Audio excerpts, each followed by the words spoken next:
Donc, d'abord, je voudrais tous vous saluer. Donc, bonjour ou bonsoir à toutes et à tous, quel que soit le lieu d'où vous nous rejoignez. Au nom de Congolese Women Network, le réseau des femmes congolaises, je vous souhaite la bienvenue à cette conférence qui a été organisée pour marquer la Journée internationale de la femme africaine, mais aussi pour nous, Congolese Women Network, le réseau des femmes congolaises, c'est le lancement officiel de notre association. Je m'appelle Anifa Kalai et je suis l'une des cofondatrices de Congolese Women Network, le réseau des femmes congolaises. Le réseau des femmes congolaises est un jeune organisme qui est basé au Canada et plus précisément à Ottawa. Et notre mission est d'inspirer et de valoriser les femmes de la communauté congolaise par l'éducation, la culture et le développement socio-économique. Nous sommes très heureuses de vous avoir aujourd'hui à cette conférence, au cours de laquelle nous allons discuter, comme le titre le dit, avec les panélistes invités, de la contribution de la diaspora africaine, et plus particulièrement des femmes de la diaspora africaine au développement de l'Afrique. Nous, le réseau des femmes congolaises, nous sommes convaincus que les femmes ont un rôle à jouer, et surtout les femmes de la diaspora africaine, elles ont un rôle à jouer dans le développement du continent africain.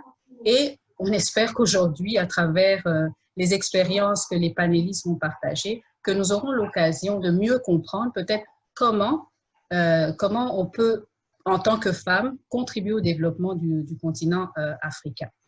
Le panel sera modéré par Mireille Ntambwe, qui est aussi une autre des cofondatrices de Congolese Women Network. Nous voudrions que le panel soit interactif. Donc, ça ne veut pas dire que pendant que les panélistes parlent, on ne veut pas que l'audience participe. Au contraire, on voudrait que vous participiez. Et pour le faire, on aimerait que vous posiez des questions, mais aussi que vous fassiez des commentaires. Et vous pouvez le faire en regardant dans le bas de votre écran la case où il y a écrit « Chat ». C'est là que vous pouvez cliquer et mettre vos questions et commentaires. Mais à part ça aussi, on aimerait bien que vous réagissiez aussi quand les panélistes parlent. Réagir dans le sens où vous pouvez applaudir virtuellement ou bien vous pouvez mettre votre pouce pour dire que vous aimez ça virtuellement. Et comment on le fait? Toujours quand vous regardez dans le bas de votre écran, vous verrez un smiley, donc un visage qui sourit et il y a écrit réaction. Quand vous cliquez dessus, il y a deux options. Soit vous applaudissez, soit vous mettez votre pouce. Donc, on aimerait vraiment que vous réagissiez pendant que les panélistes sont en train de parler. Il y aura, on espère, beaucoup de questions, beaucoup de commentaires, mais ce qu'on va faire, c'est qu'on ne prendra pas toutes les questions. Quelques questions seront sélectionnées et les panélistes seront appelés à y répondre. Pour les autres questions, nous avons l'intention, après cette conférence, de demander aux panélistes d'y répondre et ensuite, nous pourrons vous envoyer les réponses des panélistes par courriel. La session de questions-réponses, elle sera modérée par Deli Chiabo, qui est la troisième cofondatrice de Congolese Women Network, le réseau des femmes congolaises. Et donc, maintenant, je crois que j'ai beaucoup parlé. Donc, maintenant, avant que je laisse la parole à Mireille pour qu'elle puisse commencer avec le panel, je voudrais juste vous demander de vérifier si vos micros sont bien fermés et aussi de bien vouloir veiller à ce que les micros restent fermés pendant que le panel va se dérouler. Je voudrais aussi ajouter que cette conférence est enregistrée. L'enregistrement vous sera envoyé dans les jours à venir, mais aussi nous avons l'intention de mettre cet enregistrement sur nos réseaux sociaux. Donc, comme je disais, j'ai beaucoup parlé. Maintenant, je vais laisser la parole à Mireille, mais avant de finir, je voudrais vous souhaiter à toutes les femmes, mais aussi aux hommes qui nous accompagnent, une bonne fête, une bonne journée internationale de la femme africaine, et à vous tous, une belle conférence. Et encore une fois, on veut vraiment que vous réagissiez. Et avant même que Mireille puisse intervenir, j'aimerais vous demander d'aller cliquer sur réaction et de réagir. Mettez ce que vous voulez, juste essayer pour voir si ça marche. Est-ce que vous applaudissez? Pas forcément moi, disons la conférence. Est-ce que vous applaudissez? Est-ce que vous aimez ça? Je voudrais bien que vous réagissiez. Essayez le visage souriant là. Merci, Maman Noël. Je vois pas. Ah, merci beaucoup, Fernande. Merci, Monique. Merci, Arlette. Merci, Martine. Merci, Nathalie. Merci, Leslie. Donc, on va pouvoir commencer. Donc, je vais laisser maintenant Mireille prendre la parole. À toi, Mireille. Merci beaucoup, Anifa, pour la parole. Je voudrais remercier aussi nos panélistes que je vais vous présenter d'un moment à l'autre et aussi tout le public qui a répondu présent à notre invitation. Alors, sans plus en tarder, je vais faire la présentation des panélistes. Nous recevons ce soir Monsieur le professeur. Alors, vous, monsieur le professeur, vous êtes docteur en sociologie et professeur émérite à l'Université du Québec en Outaouais. Vous avez publié de nombreux articles et collaboré à plusieurs ouvrages sur la question de développement et de la démocratie en Afrique. Vous êtes originaire du Togo. En plus de vos activités professorales au Canada, vous avez également assuré des activités de recherche et d'enseignement dans plusieurs pays africains, notamment au Togo, au Sénégal et en République démocratique du Congo. Nous sommes très, très honorés, monsieur le professeur, de vous avoir avec nous ce soir. Merci. Parfait. Autour de notre table virtuelle, nous avons également madame Martine Sawadogo. Bonjour Martine. Bonjour. Bonjour. Vous êtes originaire du Burkina Faso et vous êtes infirmière de profession et vous enseignez les sciences infirmières à l'Université d'Ottawa ainsi qu'à la Cité collégiale, ici même à Ottawa. Vous êtes également la fondatrice de l'organisme Manekbo, qui a pour mission de promouvoir l'éducation et le développement socio-économique des filles au Burkina Faso. Nous serons vraiment très heureux d'en savoir davantage sur votre organisation tout à l'heure. Merci Martine d'avoir accepté notre invitation. Merci, tout le plaisir pour moi. Notre troisième panéliste nous vient des États-Unis, plus précisément de Columbus. Elle est originaire de la République. Il s'agit de madame Linda Kabombo. Bienvenue, Linda. Est-ce que nous avons Linda?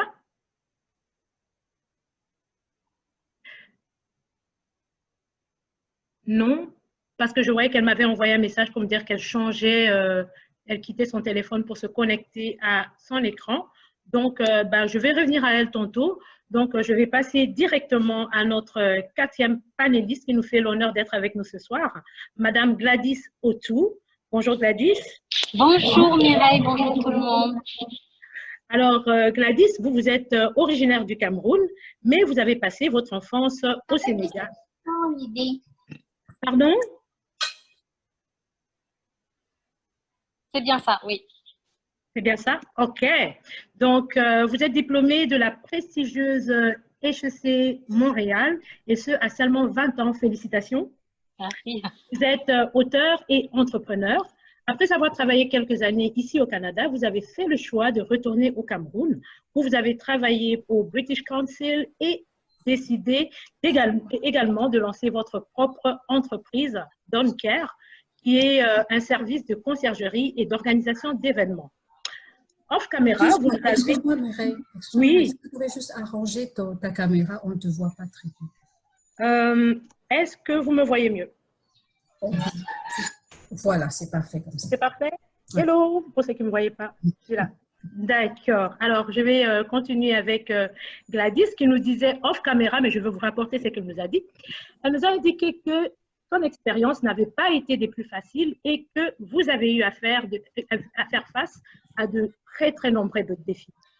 C'est ce qui vous a contraint à revenir ici au Canada. Alors, aujourd'hui, vous travaillez dans la diplomatie canadienne à Affaires mondiales Canada. Bienvenue, Gladys, parmi nous ce soir. Merci Mireille, merci pour cette initiative. Avec nous également ce soir, nous avons Madame Noémie Mawaka. Bienvenue, Noémie. Bonjour. Alors, Noémie, vous dites de vous que vous êtes une visionnaire, stratège et innovatrice en santé mondiale. Vous êtes fière de faire partie du mouvement Data for Good. En fait, vous encouragez l'utilisation des algorithmes, de l'intelligence artificielle et des données pour résoudre les problèmes de santé, de société plutôt, notamment ceux qui ont trait à la pauvreté et à la santé. C'est pourquoi vous avez créé votre organisme appelé Stat Congo, un organisme qui aide les hôpitaux congolais à passer au numérique et à collecter des données qui leur permettent de suivre les indicateurs de mortalité maternelle et néonatale. Stade Congo vous a permis de remporter plusieurs prix et aussi d'être nominé dans le prestigieux classement du magazine Forbes 30 Under 30.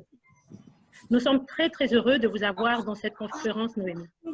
Merci beaucoup. Alors, nous fait aussi l'honneur de sa présence ce soir, Monsieur Cédric Dika.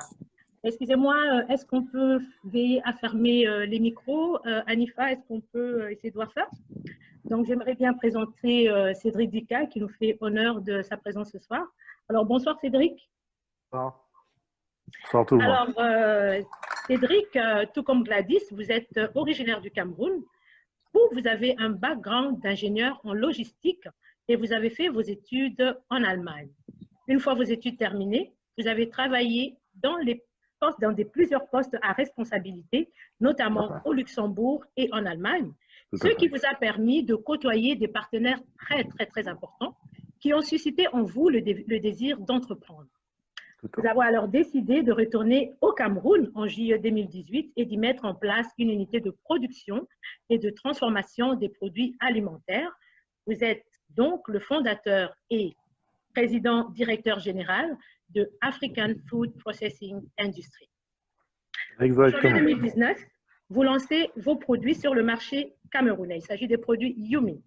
Aujourd'hui, 18 mois après le lancement de votre entreprise, vous avez à votre actif une dizaine d'employés ainsi qu'une centaine de clients très, très fidélisés et vos produits en bonus sont commercialisés sur l'ensemble du territoire camerounais. Félicitations. Merci. Alors, je reviens à Linda. Je ne sais pas, est-ce qu'elle est avec nous déjà, Linda Kabogo? Allô? Je ne la vois pas encore. Non? Ben, Non, je vais pas quand encore. même la présenter. Comme ça, on ne va pas faire trop traîner les choses. Est-ce qu'il y a moyen qu'on lui envoie un petit courriel ou un petit message pour lui dire que Mireille est en train de la mettre sous les feux de radar? Donc, au fait, Linda, elle se définit comme une serial entrepreneur. Donc, elle a plusieurs casquettes, parmi lesquelles celle d'une auteure à succès. Elle porte également la casquette de chef d'entreprise. Elle est l'initiatrice du magazine Ici et Ailleurs. Le magazine Ici et Ailleurs fait la promotion des entrepreneurs congolais qui vivent au Congo, mais aussi à l'étranger. Elle a également initié le Salon des entrepreneurs congolais et dans la même foulée, la tournée des universitaires Parlons entrepreneuriat, qui vise vraiment les jeunes universitaires. Elle a aussi mis sur pied une association dans laquelle elle s'implique dans la scolarisation des enfants défavorisés au Congo. Elle a un bac en droit économique et social. Alors, ça me ferait vraiment plaisir de la voir avec nous. On est très content de la voir avec nous aujourd'hui. Si elle a pu se reconnecter, ça serait vraiment très, très agréable de pouvoir discuter avec elle. Alors, ça fait le tour de nos 6 panélistes que nous avons aujourd'hui et avec lesquels nous allons pouvoir passer les prochaines minutes.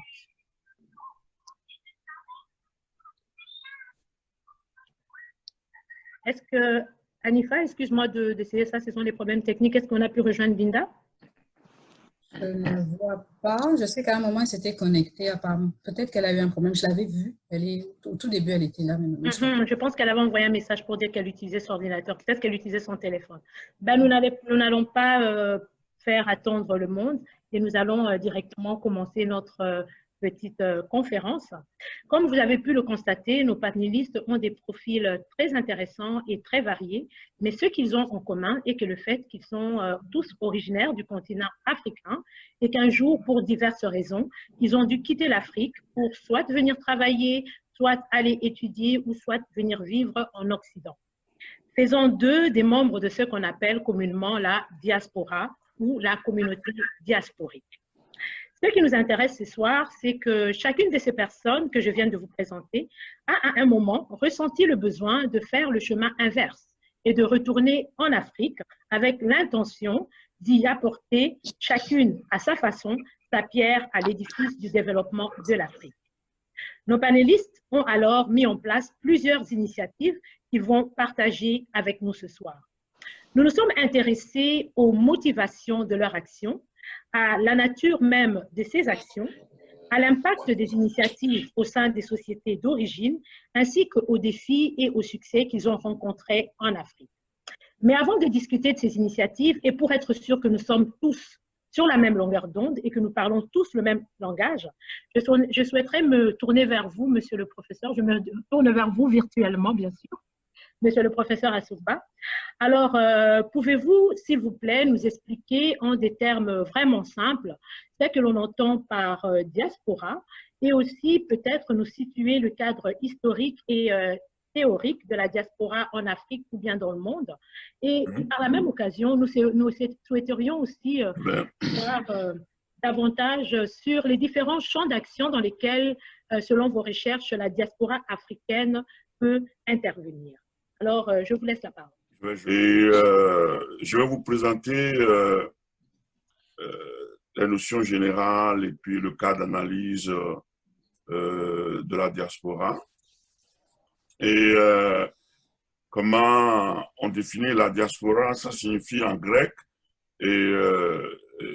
la graine, et la graine qu'on asperge et qui s'éclore dans l'espace. Donc, la diaspora, c'est les gens qui sont dispersés, les gens d'un pays qui sont dispersés dans le monde.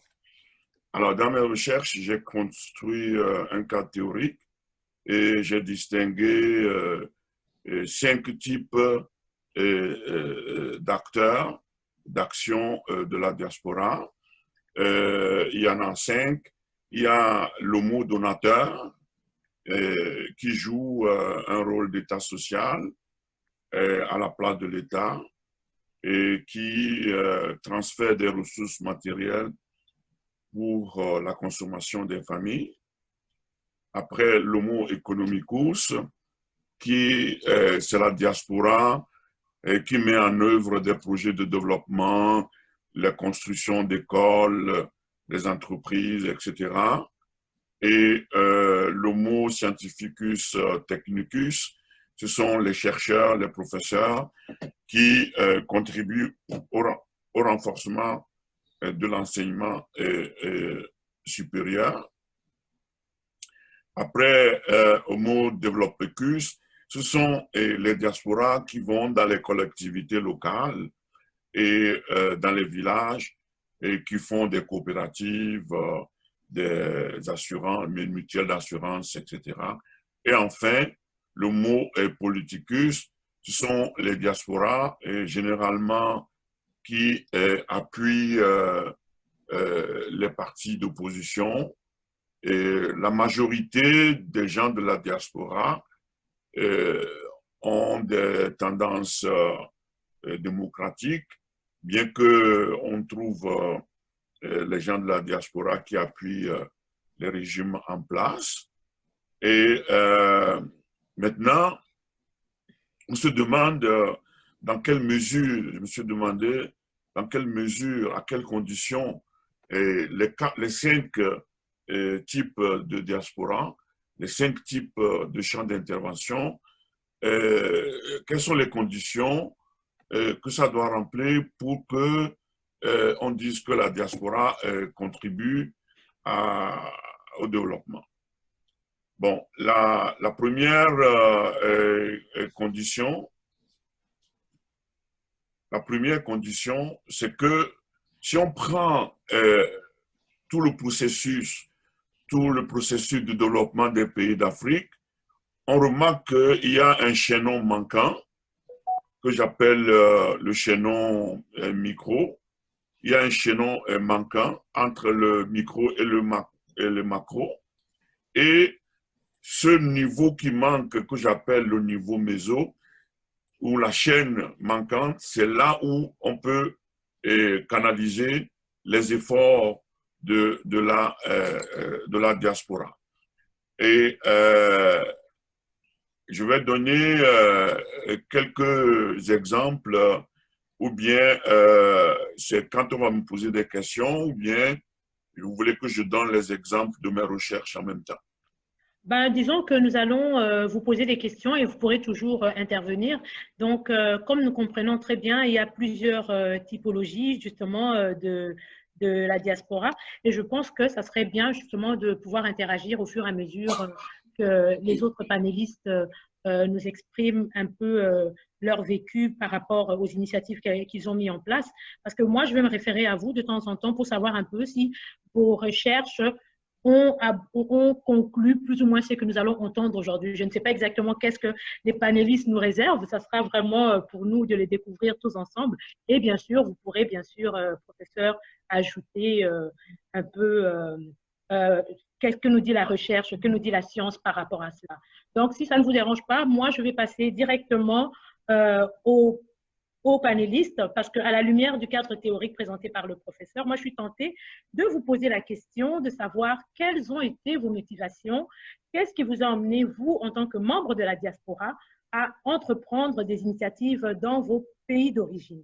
Alors, j'aimerais commencer peut-être par Martine.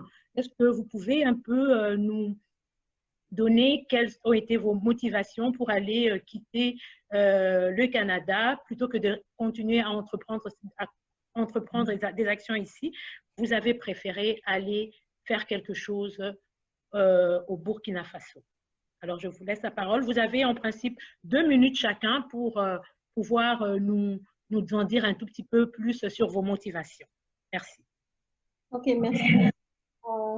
Je dis merci à tout le monde pour cette conférence et merci aux différents panélistes aussi qui vont parler. Alors, pour moi, est-ce que vous voulez que je réponde directement à la question que vous avez posée ou je dois développer un peu sur… Ben, c'est vraiment vos motivations parce que comme je l'ai dit, nous allons aborder beaucoup de sujets. Vous aurez l'occasion de répondre. Ben, ça dépend. Si en 2 minutes, vous exprimez que vous pouvez aller développer, nous, c'est bon. Donc, c'est juste parce que on aimerait vraiment en apprendre davantage non seulement sur le plan théorique, mais aussi sur le plan pratique parce que les personnes qui sont avec nous aujourd'hui, qui sont venues, aimeraient peut-être aussi aller développer quelque chose sur le continent. Alors, on aimerait vraiment que vous alliez avec nous dans le pratico-pratique. Tout d'abord, juste une petite question comme ça. Quelle a été votre motivation? Et puis après, on pourra aller davantage avec d'autres questions. Parfait. Merci beaucoup, Mireille.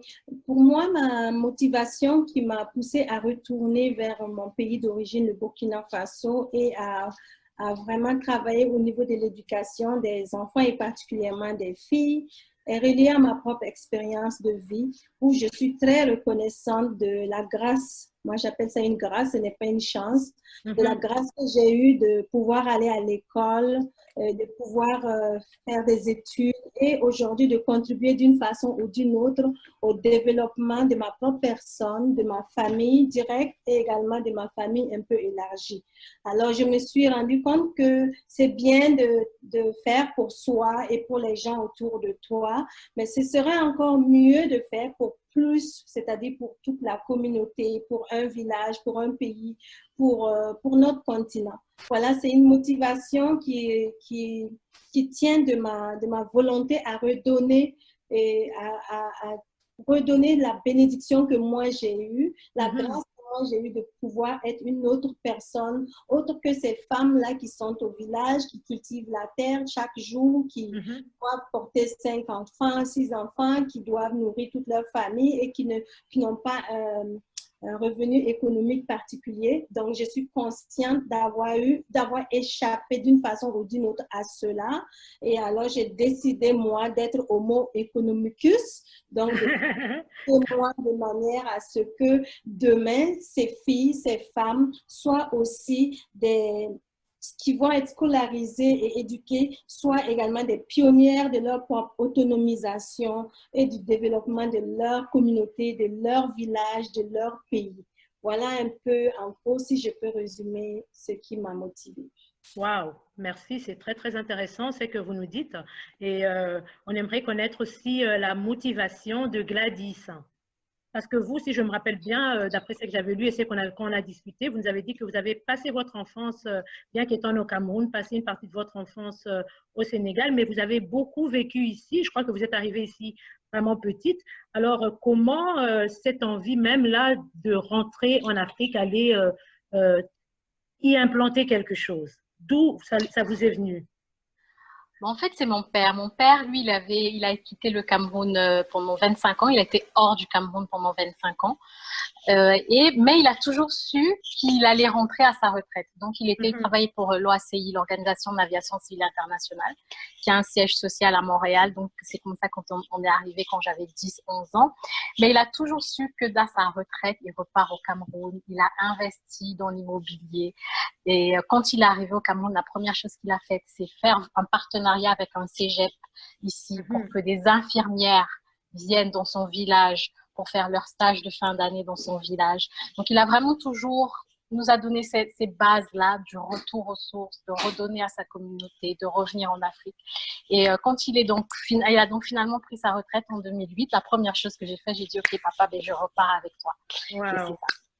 Wow, très, très, très intéressant. Alors, nous aimerions connaître aussi les motivations qui ont amené Noémie à vouloir implémenter quelque chose au Congo et tout, parce que, un peu comme Gladys, moi aussi j'ai eu l'impression en discutant avec vous que vous aviez pratiquement, on peut dire, grandi ici au Canada. Donc, comment une personne qui a grandi ici au Canada, comment l'idée même de monter quelque chose pour l'Afrique, en fait? Comment est-ce que vous n'avez pas eu peur? Vous avez été motivé certainement par quelque chose et moi, j'aimerais vraiment savoir c'était quoi. Je dois toujours commencer par m'excuser parce que mon français est terrible, alors je m'excuse d'avance. Mais en fait, moi, je suis d'origine congolaise de Kinshasa. On a immigré le Canada, j'avais 8 ans et maintenant j'ai 28 ans. Donc, effectivement, je suis ici, ça fait 20 ans. À un bas âge, j'ai vu beaucoup des femmes et des enfants, surtout les femmes, quand j'étais jeune, qui avaient tendance de mourir pour des raisons un peu banales à mon avis. Donc, une femme qui un jour est en train de tousser, le lendemain, elle a le tuberculose, et après le VIH, et après à l'hôpital, on la donne le mauvais sang, et là, elle est morte. Alors, à un jeune âge, je suis devenue très frustrée, et après ça, j'ai étudié la santé publique, surtout santé mondiale, à Simon Fraser à Vancouver. Quand on dit santé mondiale, c'est tout ce qui a rapport aux pays, donc membres pays qui mettent des ressources vers les pays africains ou asiatiques dans le domaine de la santé. Et c'est là que j'ai compris que on parle de technologie, on parle d'innovation et entreprises privées, donc micro, c'est vraiment la meilleure façon de bâtir l'économie congolaise et africaine. Et plus important, je trouve que le monde de la technologie et de l'innovation dans la santé publique, je trouve que ça manque un peu. Alors, avec Stats Congo, en fait, l'idée, c'était quoi? J'ai targué 3 hôpitaux, en commençant avec Panzi, qui aident les femmes durant la maternité. Parce que les statistiques montrent que les femmes, souvent au Congo, elles ont tendance à mourir durant leur maternité. Donc, maternité, c'est le moment que tu es enceinte et jusqu'à ce que l'enfant a 5 ans. Et c'est là que les femmes ont tendance à mourir. Et j'ai appris ça à l'école. Alors, je me suis dit que si on peut utiliser les données, donc on peut utiliser les hôpitaux à rendre leurs enregistrements médicaux de papier à électronique. On peut utiliser ces données-là pour montrer au plateau international que ça, c'est un grand problème qui impacte les femmes et les enfants. Et voici comment on peut intervenir. Donc, le fait que je suis d'origine congolaise, je pense qu'à l'université, c'est ça qui m'a rendu très unique. Et j'ai toujours eu cette idée-là qu'en tant qu'Africains, c'est à nous d'aider notre économie et non les Européens et non les Américains. C'est à nous de faire ce qu'on peut de notre économie. Donc, malgré que je suis ici pour 20 ans, j'ai toujours ce cœur-là. En tout cas, merci beaucoup Noémie et ton français, il est parfait. Alors, je passe la parole à Cédric. Cédric, toi, tu as été en Allemagne et puis tu es allé, lorsqu'on discutait, tu me disais effectivement que même une fois que tu avais terminé ton bac, tu es parti en Allemagne, mais tu avais toujours cette arrière-pensée que tu rentrerais un jour au pays.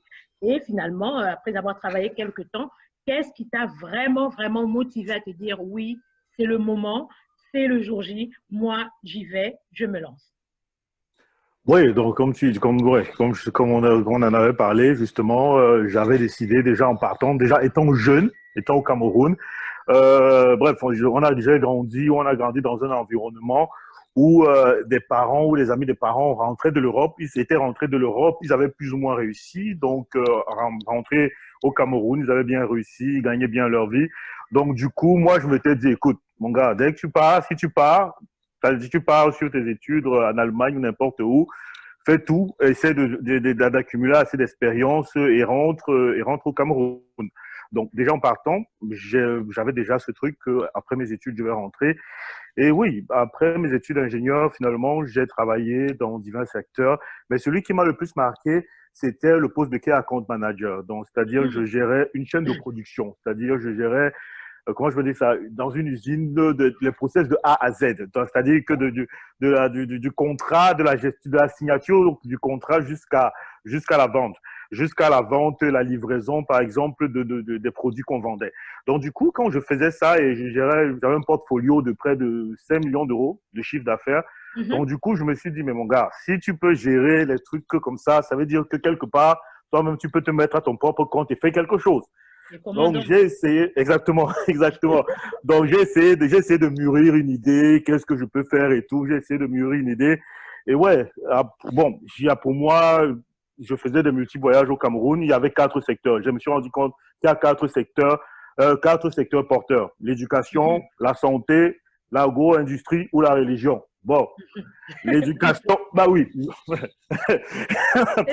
L'éducation, bon, je suis pas professeur. La santé, je suis pas médecin, je m'y connais pas beaucoup. La religion, je ne suis malheureusement pas pasteur. Donc, je crois en Dieu, mais je suis pas pasteur. Donc, du coup, je me suis penché vers l'agro-industrie. Donc, parce que là, vu mon background, je me suis dit que je pouvais avoir je pourrais apporter de la valeur ajoutée à ce qui se passe au Cameroun, de la transformation du produit brut en produit fini.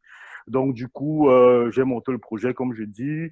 J'en ai parlé à la famille, les gens n'étaient pas d'accord. Comme d'habitude, oh, tu fais quoi là-bas? Tu gagnes bien ta vie en Europe. Tu viens ici, le Cameroun est instable. Il y a des crises politiques. Tu viens chercher quoi vous déranger? Bref, finalement, je me suis entêté. J'ai suivi mon instinct et paf, à un moment, je me suis dit, OK, je fais le grand saut et je me suis lancé.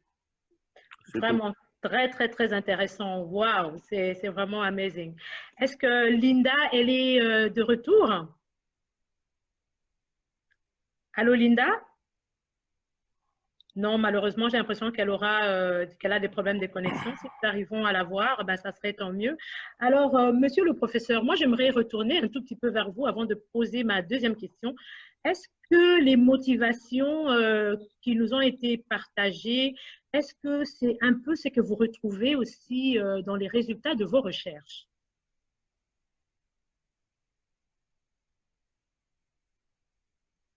Allô, monsieur le professeur?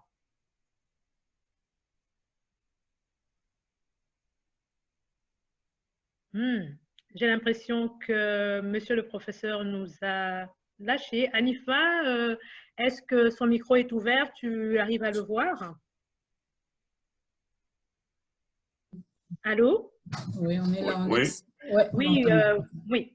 Donc, oui, ça va. Donc, je voulais juste en une minute, là, vous avez certainement entendu les motivations de nos panélistes. Moi, je voulais juste savoir si ce sont les mêmes lorsque vous faites vos recherches. Est-ce que vous êtes arrivé plus ou moins à ces mêmes conclusions ou bien la recherche nous dit totalement autre chose?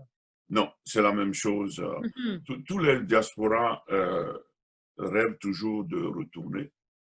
Et d'autres retournent, ils sont dessus et ils reviennent. D'autres viennent étudier, ils ne retournent pas, mais ils ont toujours cette motivation de faire profiter de leur formation à leur pays, quoi. C'est ça. Donc, ça rejoint la littérature scientifique, le rôle de la diaspora. Oh, d'accord, cool. Ouais. Ça, c'est vraiment Mais il faut dire aussi que dans le monde, l'Afrique, pendant longtemps, considérait la diaspora comme la fuite des cerveaux. Et donc, on critiquait les gens qui restaient. Et c'est à partir des années 70-80 qu'on a commencé à voir les diasporas africaines, et non pas comme des fuites de cerveau, mais beaucoup plus comme une mobilité du savoir-faire et du savoir-savoir, quoi.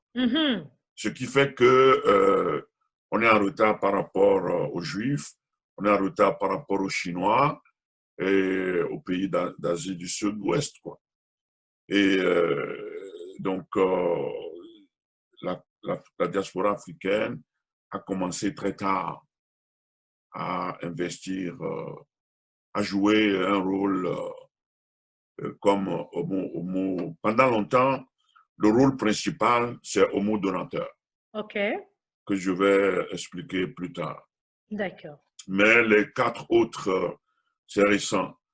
Homo democraticus, c'est né avec les vents de la démocratie en 90, avec la chute du mur de Berlin. Mais dans d'autres pays, comme au Rwanda, la diaspora n'a pas attendu le vent de la démocratie avant d'apporter leur aide au Front patriotique rwandais. Wow, très, très intéressant. Donc, ce qui m'emmène à ma 3e question. Alors, Cédric, puisque j'avais terminé avec toi. Est-ce que mon vidéo va bien ou OK, ça va? Oui, c'est parfait. Nous vous voyons et nous entendons. OK. Donc, en tout cas, merci beaucoup, Cédric. J'ai terminé avec toi, donc je commence avec toi cette fois-ci. Alors, on a un tout petit peu brossé lorsque je vous ai parlé des motivations. Vous êtes allé un peu parler de ce que vous faites. Alors, moi, j'aimerais aussi en savoir, et je pense que le public qui est avec nous aujourd'hui aimerait aussi en savoir davantage. Vous en avez parlé un tout petit peu, donc on va y aller un peu plus en profondeur. Quelles sont les initiatives que vous avez mises en place? Et en parlant de ces initiatives, on aimerait vraiment savoir, vous êtes ici en Occident et vous êtes rentré là-bas, quels ont été les facteurs facilitants?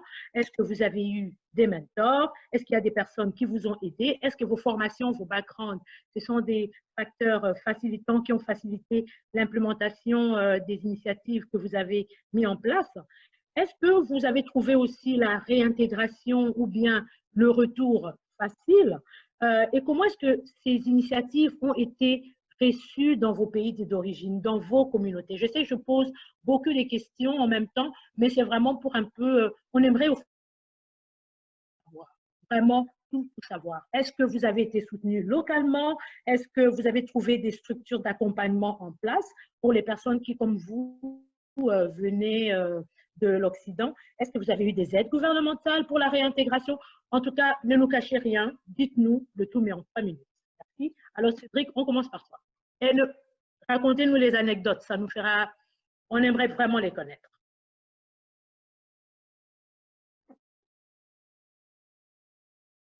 Allô, Cédric? Anifa? Ouais, j'active, ouais. D'accord. Ton micro, il est fermé, Cédric. Anifa, tu peux aider à ouvrir son micro, s'il te plaît? Je l'ai activé, Okay, je l'ai activé tout à l'heure. OK, c'est bon. C'est la technologie, des fois, elle nous fait des petites affaires, là, on ne comprend pas pourquoi. Hein. C'est pas possible. Hein. Allez, go. D'accord. Bah, j'espère que j'ai pas 2 minutes. J'espère que j'ai pas 2 minutes pour parler de tout ça. Raconte-nous, parce que nous, on veut le piment, là. On veut tout savoir. On veut pas de secret, parce qu'il y en a out there qui, eux, veulent aussi aller créer ce que tu as créé. Tu imagines, en 18 mois, là, on commence à avoir des chiffres d'affaires intéressants. Moi, j'achète. Alors, tu nous dis comment est-ce que ça s'est passé, s'il te plaît. Bah, déjà, bon, j'ai envie de dire, bon, comme j'ai dit tout à l'heure, bon, j'ai eu l'idée, j'ai décidé de partir et tout. Déjà, la première chose, je vais dire, quand vous voulez ouvrir une entreprise ou quand vous voulez vous investir, je me dis, la première chose, c'est d'avoir du capital. Je veux dire, l'argent, c'est le nerf de la guerre, donc il faut bien avoir des moyens. Donc, ça, bon, je ne sais pas si ça rentre dans les questions, mais il fallait trouver de l'argent. Donc, ce que moi, je peux dire déjà, c'est, il ne faut pas parfois, je veux dire, j'ai monté le projet, je veux dire, j'ai eu l'idée de, comme je vous ai dit, pour le projet agroalimentaire, de monter quelque chose dans la transformation et tout. Donc, c'est en fait, on fait des pommes de terre, on transforme des pommes de terre en frites. Donc, on fait des frites de pommes de terre, on fait des saucisses et on fait de la viande fumée. Donc, c'est un peu plus ou moins ça. Maintenant, j'avais le projet et il fallait le monter. Il fallait que je trouve du financement. Je veux dire, j'avais mes petits moyens. Mais bon, je n'allais pas, je vais dire, ça ne suffisait pas. L'argent ne suffit jamais assez, mais ça ne suffisait pas. Donc, du coup, j'ai fait des recherches, j'ai visité, j'ai financé moi-même des ateliers de formation en Europe. J'étais en Allemagne. Vous savez, l'Allemagne, j'étais à la frontière avec le Luxembourg et la Belgique. Donc, je suis parti dans ces différents pays pour faire des ateliers de formation, pour savoir exactement, connaître exactement quels sont les process, donc connaître exactement ce qu'il faut faire. Donc, j'ai monté un business plan et maintenant, j'ai essayé de trouver un financement. Bon, les banques, de toutes les façons, en Europe, c'était, attendez, vous voulez prendre un crédit dans une banque pour aller investir en Afrique. Déjà, c'était un no-go. Donc, ce que j'ai fait, c'est essayer de me rapprocher de la famille, des amis. Donc, tu voyais la famille, il y avait toujours des oncles au Cameroun qui te disent, Cédric, tu sais, si tu as quelque chose, dis-nous, on a un peu de moyens qu'on va investir et tout. Tu peux nous en parler. Quand je les appelais, oh, tu sais, en ce moment, c'est compliqué. Tu sais, il y a ta soeur qui a les problèmes là-bas. Il y a ci, il y a ça. Je suis pas chez les frères et sœurs, ils ont leurs problèmes aussi. Des amis, c'est compliqué en ce moment et tout. Et d'autres disent, non, vraiment, investis mon argent en Afrique. Mon gars, zéro faute. Donc, c'était assez compliqué, mais finalement, j'ai réussi. J'ai réussi à avoir, à fédérer quelques amis qui ont essayé de mettre un peu d'argent dans le projet. Et ça m'a boosté. Et comme j'étais dans une tontine en Allemagne, j'ai fait un prêt et tout. Et c'est comme ça que j'ai réussi à avoir 65% du montant global, donc du capital, donc tout ce dont j'avais besoin pour monter le projet. Là, je me suis dit, allez, je me lance. Donc, j'ai dit que je parte. Maintenant, la deuxième chose, c'est que oui, tu as le capital, tu as tout. Mais maintenant, moi, comme je vous ai dit, bon, tu l'as dit, moi, je suis marié, j'ai 2 enfants, 2 filles en plus. Vous connaissez les filles avec assez compliquées là. Donc, j'ai 2 filles, une fille de 9 ans, une fille de 3 ans. Maintenant, il faut rentrer. Rentrer maintenant, c'est que, bon, il faut pouvoir s'unir à leurs besoins. Je veux dire, il faut dire les choses comme elles sont. Je veux dire, avec ma petite expérience, ce que j'ai compris, c'est que même si vous montez un projet, que ce soit un projet, quand vous montez un projet, surtout comme le mien, une start-up et tout, en Afrique, il faut compter au moins 3 ans. C'est-à-dire 3 ans, c'est-à-dire la première année, c'est la création, la connaissance de votre marché, pour connaître votre marché, définir les produits phares, les produits qui passent le mieux auprès de la population, hein, de votre public cible. Il faut une deuxième année. La deuxième année, c'est pour la croissance, le développement des produits que vous avez mis. Et la troisième année, éventuellement, la stabilité, la maturité de votre produit. Donc, il fallait que je trouve comment financer une famille de 3 femmes pendant 2 ans avec un projet qui n'a même pas encore mis sur pied, n'a pas été mis sur pied. Bon, là, vraiment, je ne veux pas faire de storytelling. Dire vraiment, nous sommes rentrés, peut-être on a mangé le pain avec l'œuf, machin. Non, je vous dis la vérité. Je veux dire, j'avais 2 backups. C'est-à-dire, j'avais la nationalité allemande. Je me suis dit, écoute, Cédric, vraiment, tu es un père de famille, c'est vrai que tu as cette ambition, mais donne-toi 3 ans. Je me suis donné 3 ans pour monter le projet, voir comment ça va marcher. Et si c'est chaud, vraiment, vraiment, je me dis, écoutez, vraiment, le Cameroun, là, ça m'a dépassé. Je reprends la famille. Bon, j'ai la chance d'avoir travaillé en Europe, je reviens. Et derrière, j'ai réussi à négocier un contrat de consultant avec la coopération allemande. Bref, c'est la coopération allemande. Bref, j'étais coopérant. Donc, c'est un organisme qui aide les pays en voie de développement.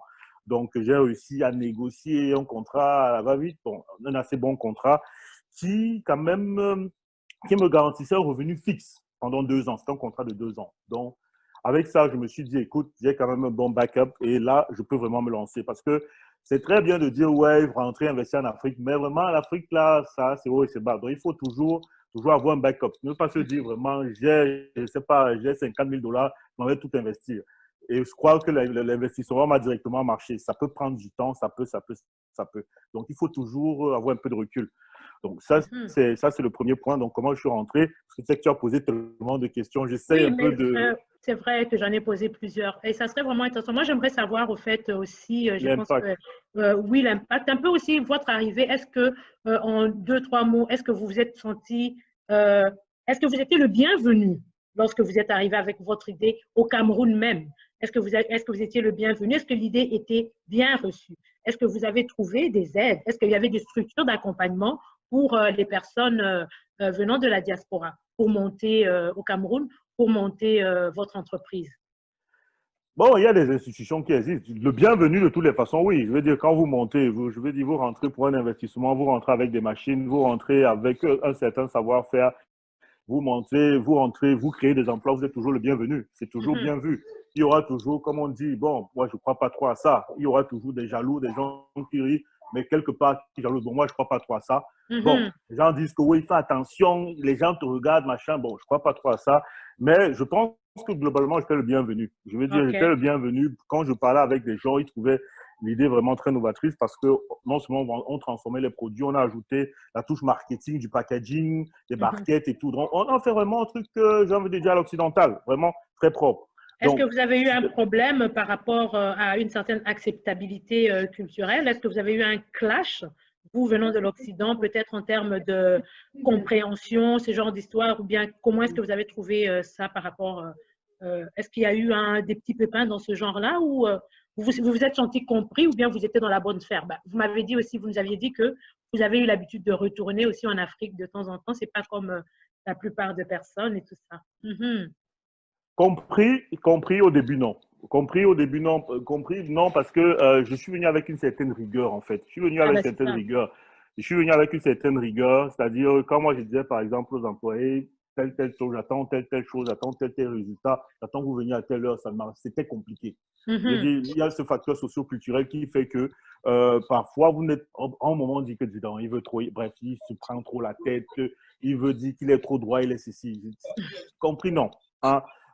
Mais au début, j'ai envie de dire au début, mais j'ai envie de dire, mais quand vous montez le bien fondé, de montrer que, écoutez, si vous voulez qu'on se développe, par exemple, dans une entreprise, ça, je prends vraiment dans le cadre, dans la société, si vous voulez qu'on se développe, il faudrait qu'on travaille comme ça, il faudrait qu'on respecte les process, il faudrait qu'on fasse ci et ça.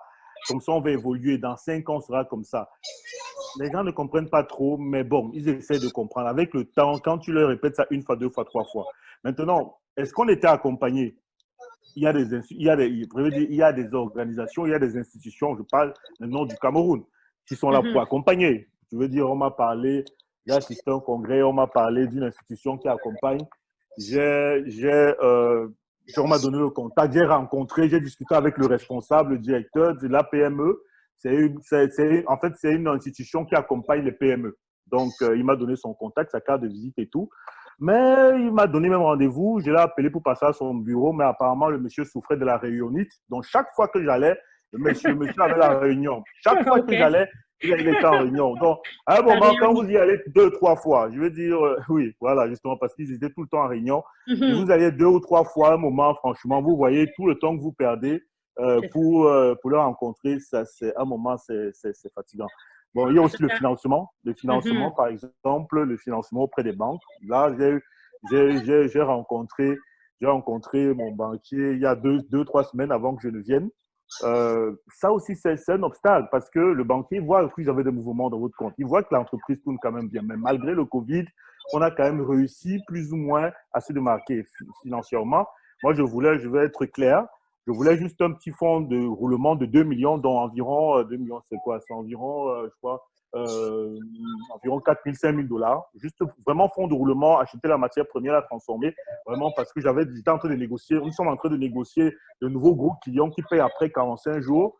Le monsieur me dit, écoutez, pour qu'on vous offre un découvert de 2 millions à un taux de 8%, il faudrait que vous déposiez 3 millions de garantie. Waouh! Ça, En ce fait, sont des réalités que nous ne connaissons pas nécessairement ici. Vraiment, waouh! exactement. Donc là, j'ai dit, monsieur, écoutez, donc en fait, je vous donne mon argent pour que vous me le prêtiez à 8%. Ben, Attendez-vous, vous foutez de ma exactement. gueule. Donc, je veux dire, il y a autant de choses, pour les difficultés, franchement. S'il faut qu'on en Mhm. parle, on peut passer toute une Ben, on soirée, va écouter les difficultés que les autres ont rencontrées aussi, et puis justement. peut-être on va revenir à toi, Cédric. C'est vraiment très, Justement. très intéressant ce que tu es en train de dire. Je vais aller du côté de Martine parce qu'elle, elle est dans quelque chose de totalement différent. Elle est dans le milieu associatif. Martine, tu as écouté l'intervention de Cédric. Est-ce que toi, ça a été plus ou moins comme ça, le vécu?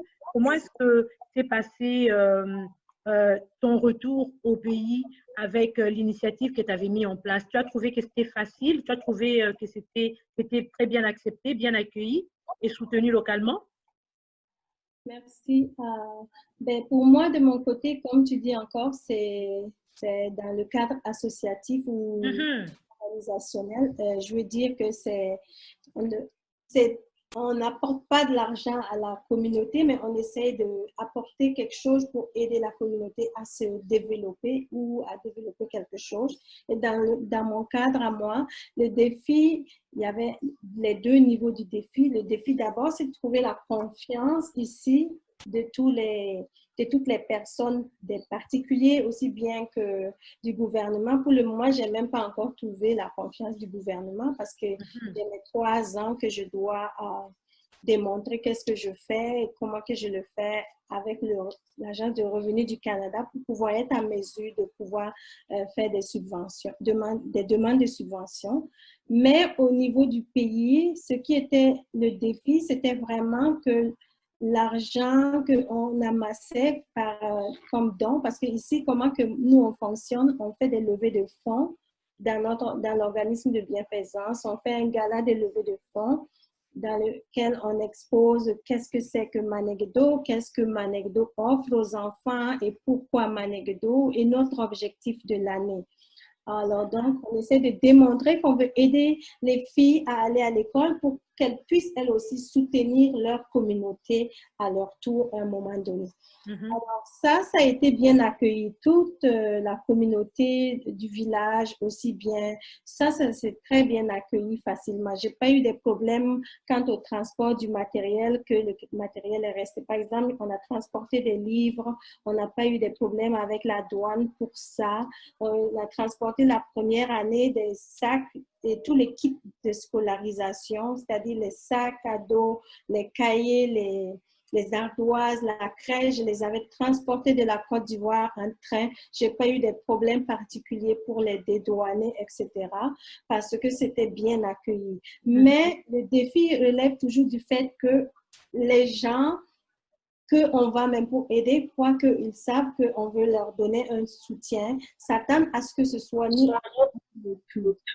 Par exemple, dans la dernière activité qui était la construction d'une bibliothèque, nous avons fait notre plan de budget avec le fait que la communauté va nous aider en nous apportant du sable, ils vont nous apporter des cailloux, ils vont nous apporter la main-d'œuvre, etc.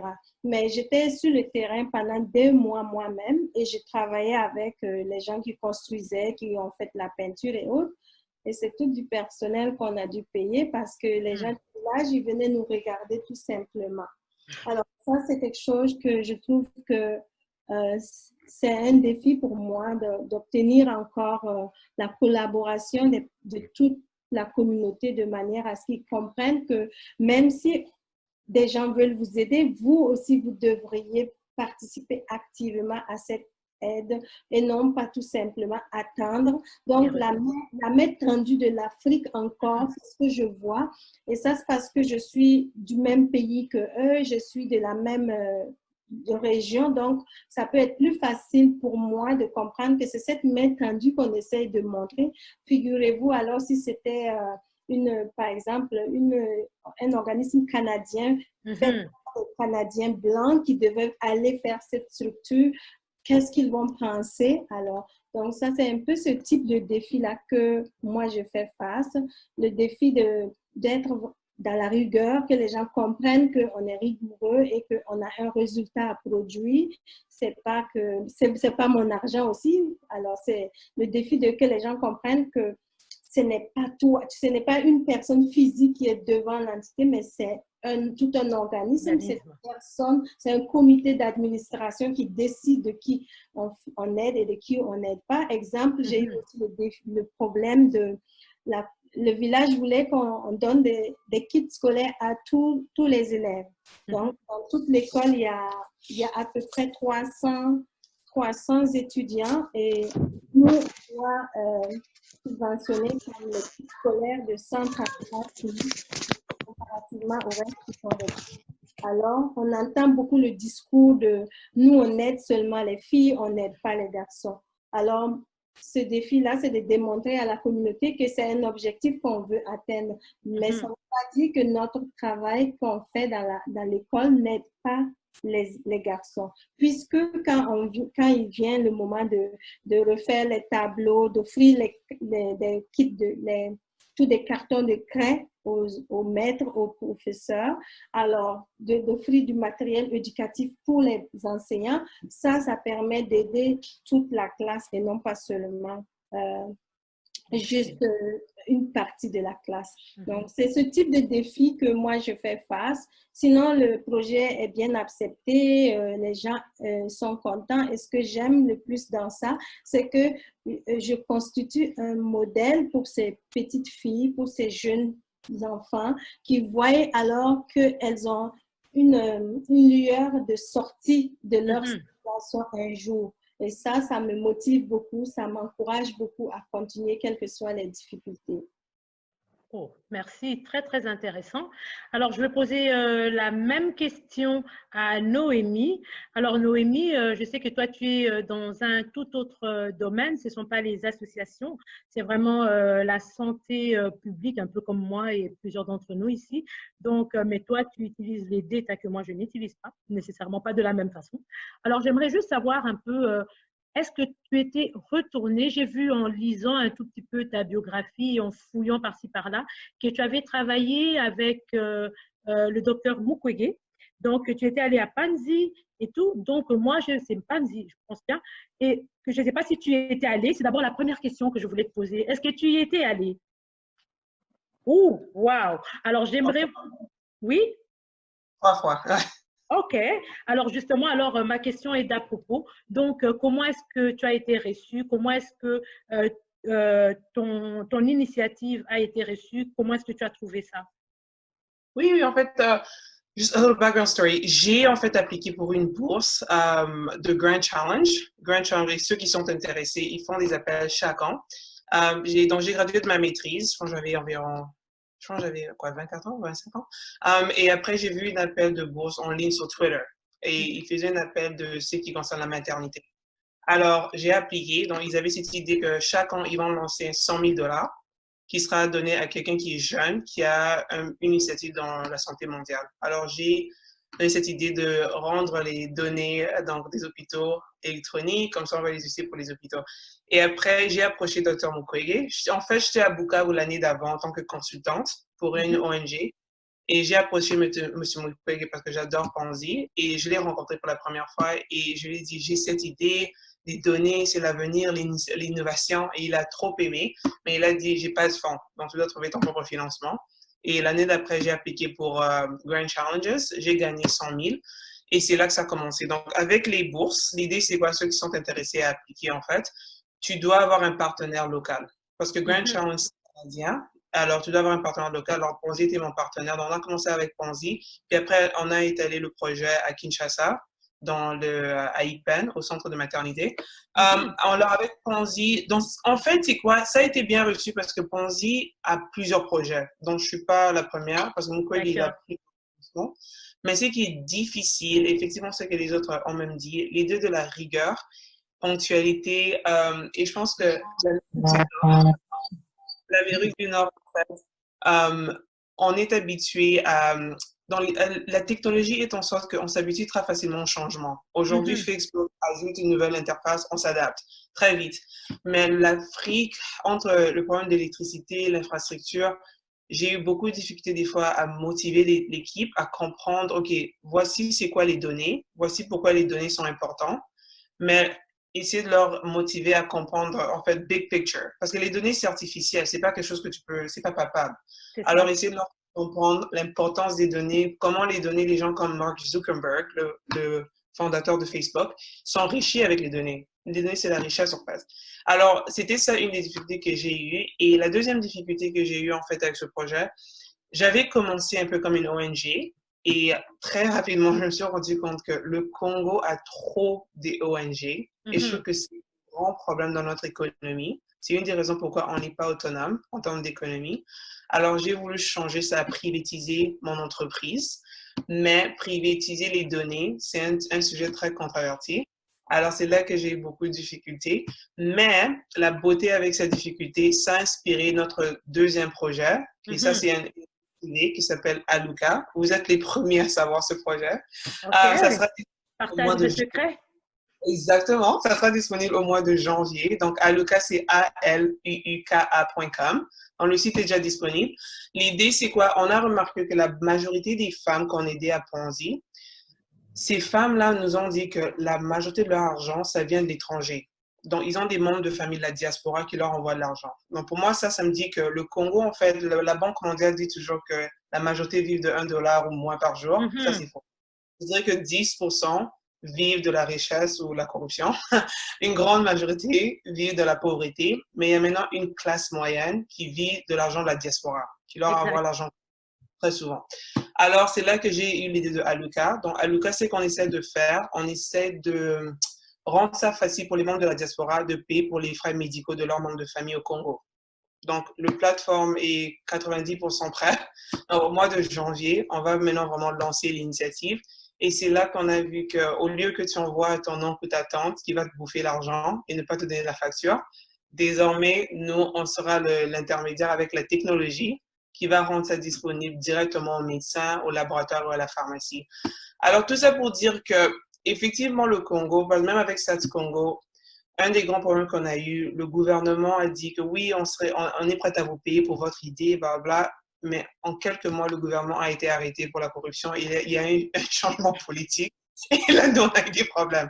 Donc, il y a des réalités qui se passent au Congo qui rendent ça, l'environnement est très difficile pour des initiatives ou des business de bien échaler leur idée. Mais je pense qu'il y a vraiment de l'espace pour la technologie. Donc, toute personne qui est ici aujourd'hui, qui veut commencer un projet dans la technologie, l'innovation, l'Afrique, c'est l'avenir. Et c'est même prouvé avec les statistiques. Donc, c'est vraiment le bon moment parce qu'on est les utilisateurs numéro 1 du monde avec les cellulaires. Wow. Donc, et aujourd'hui, M-Pesa et la monnaie électronique, on est un des premiers en Afrique. Donc, tout ça pour dire, c'est difficile d'implémenter un projet. Et j'ai aimé ce que Cédric a dit. En moyenne, c'est environ 3 ans. La première année, tu testes l'idée. La deuxième année, tu commences vraiment à avoir le momentum. La troisième année, c'est là que vraiment le revenu commence à entrer. Mais si tu as une bonne idée, tu as un bon business plan, une bonne étude de marché, tu as des fortes chances à réussir. Merci beaucoup, Noémie. C'est très, très intéressant. Je pense que je vois déjà plusieurs questions pour toi qui sont en train de défiler là, mais ça, je vais laisser ça aux modératrices qui sont chargées des questions. Et moi, je passe directement la parole à Gladys. Gladys, tu as entendu les autres panélistes qui nous ont parlé de leurs initiatives, ainsi que des facteurs facilitants et puis comment est-ce que s'est passée leur intégration. Comme je le disais au moment où j'étais en train de t'introduire, toi, tu m'avais raconté offline, et maintenant tu vas peut-être le raconter online, que ça ne s'était pas nécessairement bien passé pour toi.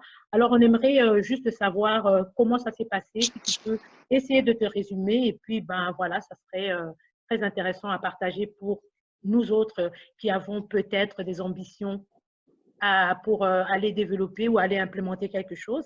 Donc, on pourrait se servir de ton expérience. Alors, on t'écoute.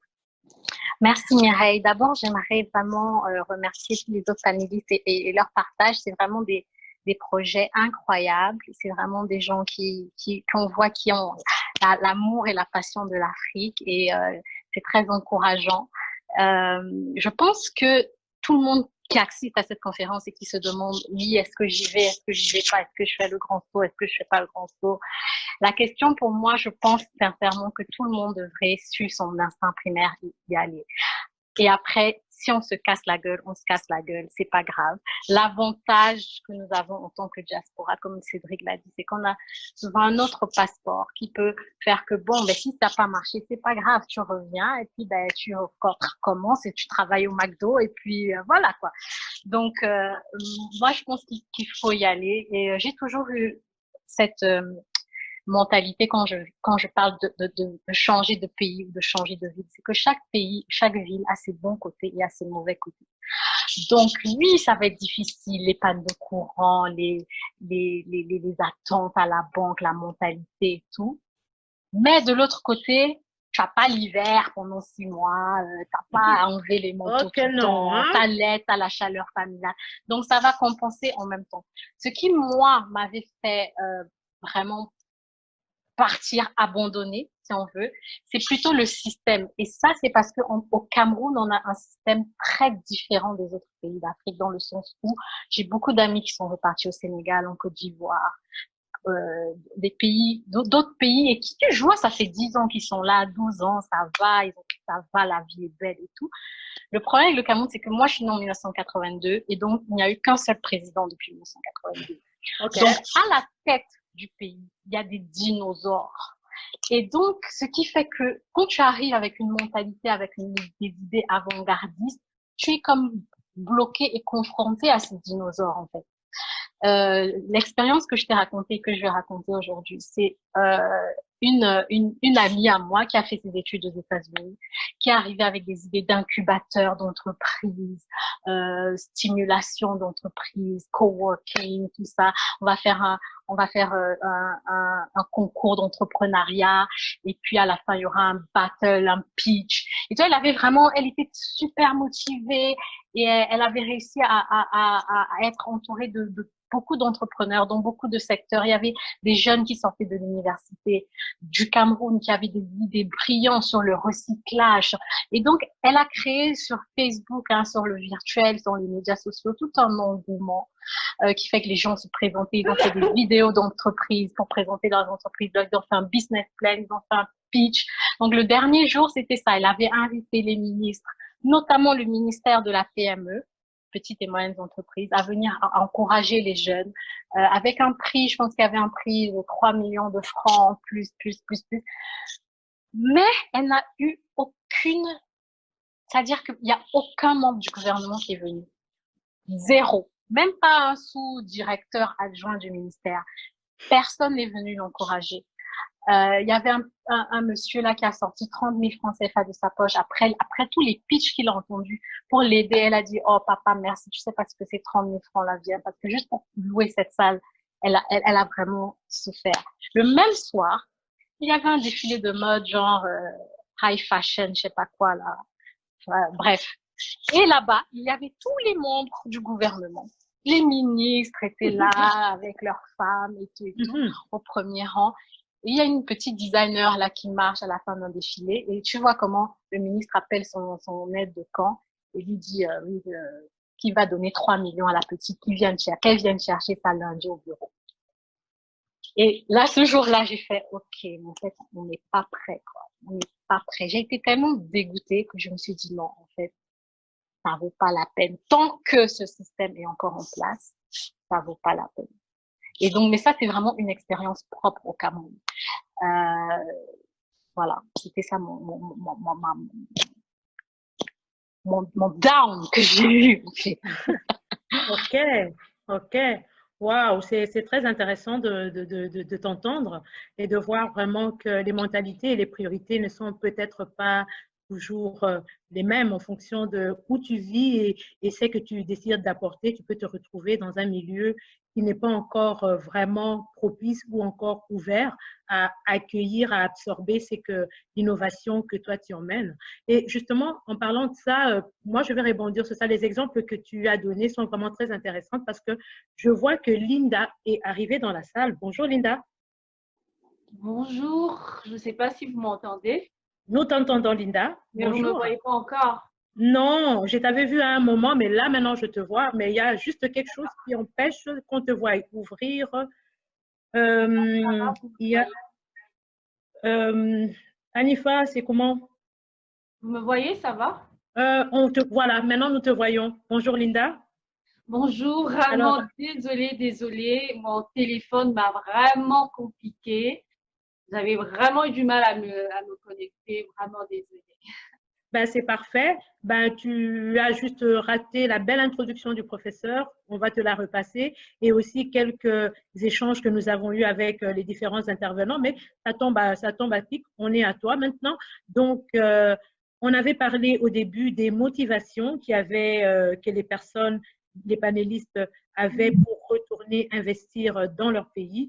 Et ensuite, on parlait des initiatives. Quels ont été les défis que vous avez rencontrés? Est-ce qu'il y avait des facteurs facilitants? Et quel a été l'accueil de cette initiative au moment où vous arrivez avec… Parce que toi, au fait, tu résides aux États-Unis. Donc, comparativement à tous les autres, toi, tu es aux États-Unis en ce moment, mais tu as décidé de retourner au Congo, originaire du Congo démocratique. Tu as décidé d'y retourner pour aller monter toutes sortes de choses. Comme je l'avais présenté, malheureusement, tu n'étais pas là, que tu es une serial entrepreneur. Tu es aussi, tu as travaillé avec plusieurs partenaires et organismes et que tu as monté et fondé le magazine Ici et ailleurs qui s'intéresse à l'entrepreneuriat des Congolais, non seulement résidant au Congo, mais aussi à l'étranger.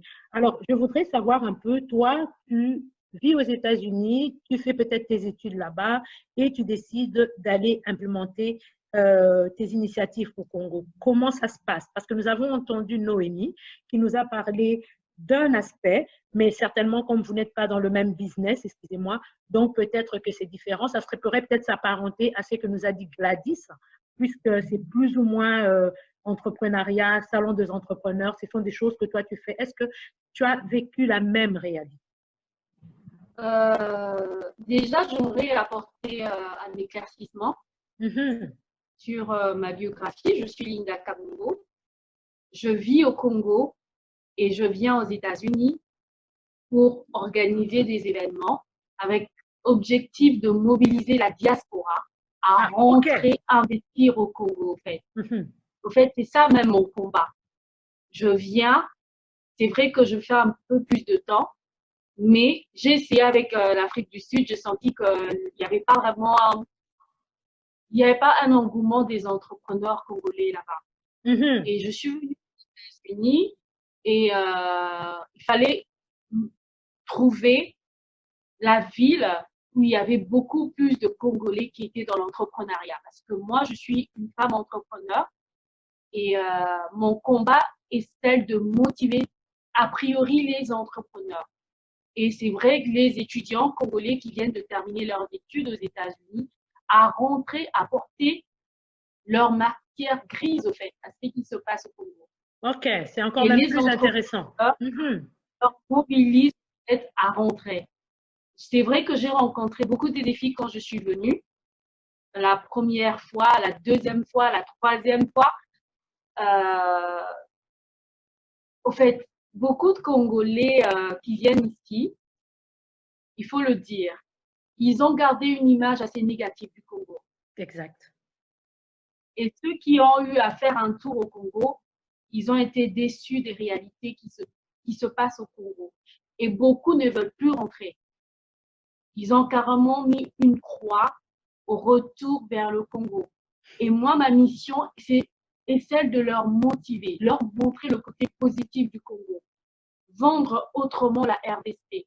Montrer les opportunités d'investissement en RDC. Les opportunités que les autres occidentaux ont découvert en RDC, que nous, les Congolais, jusque-là, nous ne voyons toujours pas. Le secteur agricole, les secteurs miniers, les secteurs routiers, tout ça, en fait, ce sont des secteurs très promettants dans lesquels les Congolais peuvent investir et se retrouver. Mais beaucoup n'ont pas le courage de rentrer, ils ont peur. Et moi, je suis celle qui leur vend le Congo. Au fait, je suis juste avec cette structure que j'ai avec le Salon des entrepreneurs, nous dressons un pont entre la diaspora congolaise et le Congo. Au fait, c'est un peu ça ma bataille. En tout cas, c'est vraiment très intéressant, Linda, ce que tu dis, parce que ça me permet justement de poser d'autres questions. Parce que là, toi, maintenant, tu es le représentant de personnes qui veulent que nous puissions nous retourner là-bas. Alors, en Afrique, après qu'on ait passé plusieurs années ici, donc je change maintenant mes questions pour toi. Moi, j'aimerais savoir qu'est-ce que vous nous offrez? Quels sont les facilitateurs? Comment est-ce que vous facilitez notre intégration? On a entendu tout ce qu'ont dit les autres. C'est vrai que nous sommes tous originaires de l'Afrique. C'est vrai que nous venons avec un autre bagage. C'est vrai que nous venons avec des compétences. Mais on a vu que la mentalité joue beaucoup. Gladys, elle a essayé, elle est rentrée. Il y a plusieurs Gladys aussi, elle n'est pas la seule. Et qu'est-ce que toi qui veux vendre justement le retour de la diaspora? Comment est-ce que tu le vends? Tu me dis que tu nous montres les bons côtés, mais sur le terrain, quels sont les facilitateurs? Qu'est-ce qui nous facilite? Est-ce qu'il y a des structures? J'avais posé la même question plus tôt à Cédric. Quelles sont les structures? Est-ce qu'il y a un ministère? Est-ce que le pays est prêt? Gladys nous dit que le pays n'est pas prêt, que les autorités ne sont pas prêtes, au fait. Et Martine nous dit plus ou moins la même chose. Il y a encore cette main tendue. On aimerait travailler en partenariat. Alors, comment est-ce que vous, à votre niveau, vous, ces personnes qui venez nous chercher, qui venez nous inciter à retourner, qu'est-ce que vous faites justement de concret sur le terrain? Est-ce qu'il y a des accompagnements au Congo, par exemple? Si moi, je décide d'aller monter mon entreprise et je viens te chercher, comment est-ce que ça va se passer dans le concret? Pour venir Avant de répondre à cette question, voilà. Merci pour la question d'abord. Avant de répondre à la question, je pense que je dois faire un récap. Aujourd'hui, nous célébrons la journée de la femme africaine, et le 31 juillet aujourd'hui. C'est une journée où des femmes, dans les années passées, elles ont lutté, elles se sont battues pour l'indépendance, pour la colonisation. Des femmes. Il y a aussi des femmes qui se sont battues. Il y a des femmes qui ont mené des durs combats pour que le 8 mars soit célébré, pour qu'aujourd'hui, que plusieurs pays africains célèbrent leurs 60 ans d'indépendance. Il y a des femmes aussi dans l'ombre qui se sont battues. Et je pense que nous devrons d'abord faire partie de ces femmes. OK. De ces femmes qui changent les choses, qui boostent les choses. Je pense qu'on est là pour ça, en fait. Oui. Et pour répondre à ma question, je conclue d'abord mon récap. Je veux d'abord souhaiter une heureuse fête à toutes les femmes africaines. Je ne veux pas me focaliser que sur les Congolaises, parce que là, il n'y a pas que les Congolaises. C'est une affaire de toute l'Afrique, en fait, ça nous concerne, nous, les Africains. On doit bâtir notre continent. On doit d'abord aimer notre continent, le mettre à cœur, peu importe la nationalité que nous avons aujourd'hui. Nous ne devons pas oublier nos origines, d'où nous venons, d'où viennent nos ancêtres. Ils sont des Africains. Et on doit être fiers d'avoir été Africains. Lorsque nous aimons, lorsque l'amour nous motive, le chemin ne finira que par être frayé. Là, j'entre maintenant dans la réponse. Je disais qu'il faut d'abord l'amour. Lorsque nous aimons, les barrières tombent. Les chemins étroits deviennent vastes. C'est qu'il nous était difficile de voir, nous aurons la facilité de le voir. J'étais motivée par l'amour de mon pays. J'ai entendu toutes ces personnes qui disaient que c'était impossible, que les autorités ne sont pas prêtes, que tout est barricadé, qu'ils ne nous ouvrent pas les portes, ils ne nous aident pas pour investir, pour revenir, tout ça. Mais moi, j'étais sur place. J'ai dit, bon, je viens, j'ai écouté la doléance de la diaspora qui sont ici, qui vivent ici il y a longtemps. Moi, c'est vrai que je viens, je fais une année, 6 mois, je rentre et tout. Je suis mêlée à la diaspora. J'ai écouté leurs plaintes. Je suis rentrée sur place. J'ai étudié le secteur. J'ai dit non, c'est pas nécessairement vrai. C'est que la diaspora nous dit. Parce que il y a des Occidentaux qui sont en Afrique. Comment ils font pour s'intégrer? Comment ils font pour créer des entreprises, pour s'implanter? Comment ils font?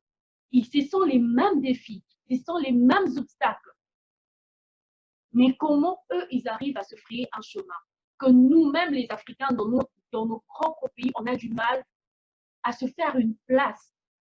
Je pense qu'il y a d'abord un problème de la vision et les objectifs. Eux, ils ont une vision claire et nette de ce qu'ils veulent. Ils veulent investir en Afrique. Ils veulent gagner leur vie en Afrique. Et il y a des obstacles, oui. Par exemple, parlons du Congo. Il y a des Indiens qui ont investi au Congo. Il y a des Chinois. La majorité des alimentations au Congo sont tenues par les Indiens.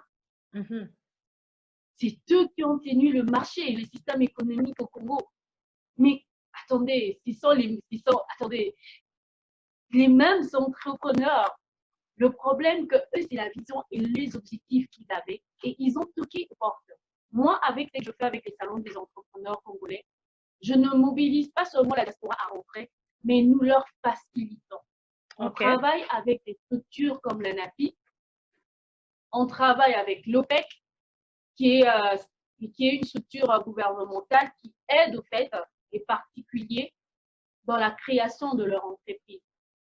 Il y a l'ANAPI qui présente les secteurs d'investissement au Congo et qui vous accompagne même. Lorsque vous rentrez, vous voulez investir au Congo, vous voulez faire une entreprise, et ils vous présentent les opportunités d'affaires au Congo, les secteurs d'investissement. Et ils vous accompagnent dans ça. L'ANAPI propose tout ce qu'il y a, l'OPEC vous accompagne et tout en tant qu'entrepreneur. Et voilà, donc c'est possible, il faut juste trouver les bonnes personnes et toquer à la bonne porte. Okay. Avec ma structure, nous nous portons garant pour accompagner les entrepreneurs de la diaspora qui veulent rentrer, investir en particulier au Congo parce que je suis congolaise. Je ne peux pas parler de ce que je ne maîtrise pas, du Sénégal, de la Côte d'Ivoire, de Burundi, tout ça. Je parle du Congo parce que je suis congolaise. C'est possible. Il faut juste avoir une vision, des objectifs. Je suis venue quand j'ai commencé à venir aux États-Unis. J'ai rencontré beaucoup d'obstacles. Parmi les obstacles que j'avais rencontrés, c'était la langue. Écoutez-moi, je pouvais me dire que non, je ne parle pas l'anglais, je ne maîtrise pas les secteurs, donc je ne peux rien faire. Non, j'avais une vision et des objectifs à atteindre. Mm-hmm. Et j'ai organisé cet événement, j'ai réuni les personnes que je devrais réunir, j'ai toqué à la bonne porte, on m'a présenté aux bonnes personnes et on a organisé cet événement, on a réuni les entrepreneurs congolais, je les ai motivés, je les ai vendus le Congo autrement et je suis rentrée au Congo, organisé le salon des entrepreneurs au Congo et j'ai invité certains des intervenants entrepreneurs qui sont résidents aux États-Unis il y a beaucoup plus d'années que moi. Certains ont fait 20 ans, 15 ans sans rentrer, mais ils ont osé remettre leurs pieds au Congo parce que je les ai montré que c'était possible de revenir, c'était possible d'investir au Congo. Et ils sont revenus, ils ont assisté au salon des entrepreneurs congolais.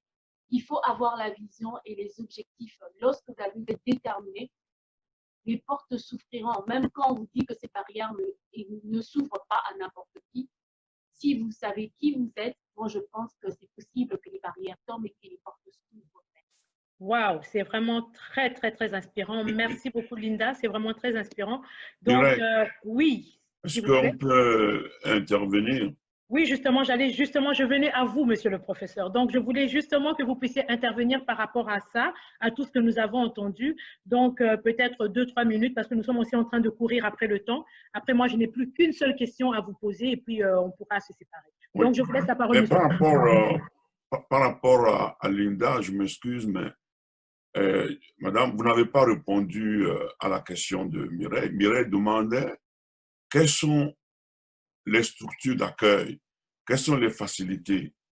Mais vous êtes sur le normatif en disant les Chinois sont là, les Pakistanais sont là, mais vous ne nous dites pas c'est quoi concrètement que l'État congolais met sur place pour encourager les nationaux.